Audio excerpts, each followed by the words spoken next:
Can you imagine what the people think after hearing the stories of the fall of Jericho and Ai?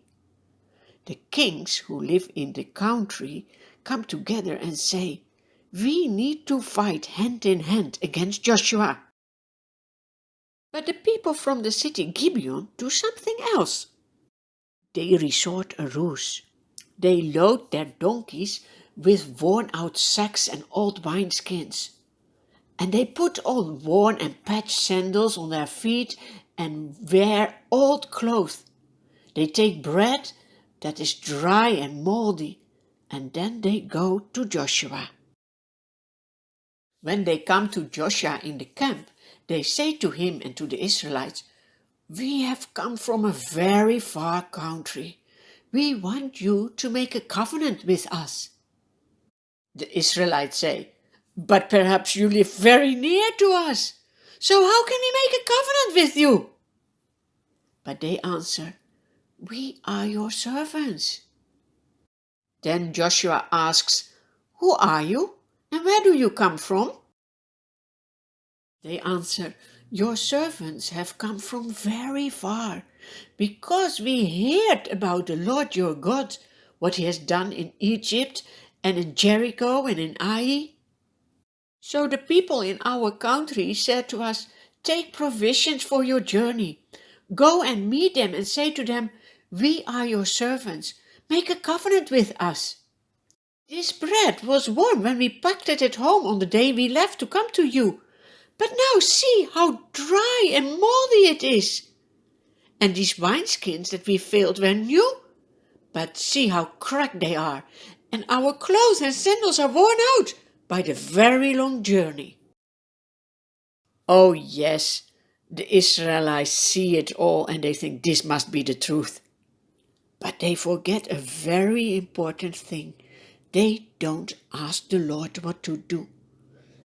When you make your own plan without asking the Lord what he wants you to do, it can only become a disaster. Then Joshua makes a covenant of peace with them and says, "You will always live. We will not attack you."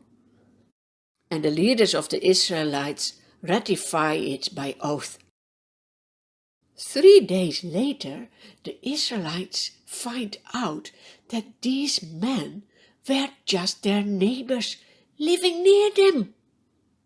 But the Israelites cannot attack their city because their leaders had sworn an oath to them by the Lord. The Israelites grumble against their leaders. But the leaders answer, "We have given them our oath by the Lord. We cannot touch them now. But this is what we will do. We will let them live so that God's wrath will not fall on us for breaking the oath. But we make them woodcutters and water carriers so that they do a job for us." The leaders keep their promise. That's very important for you to do as well. Make sure others can always trust you.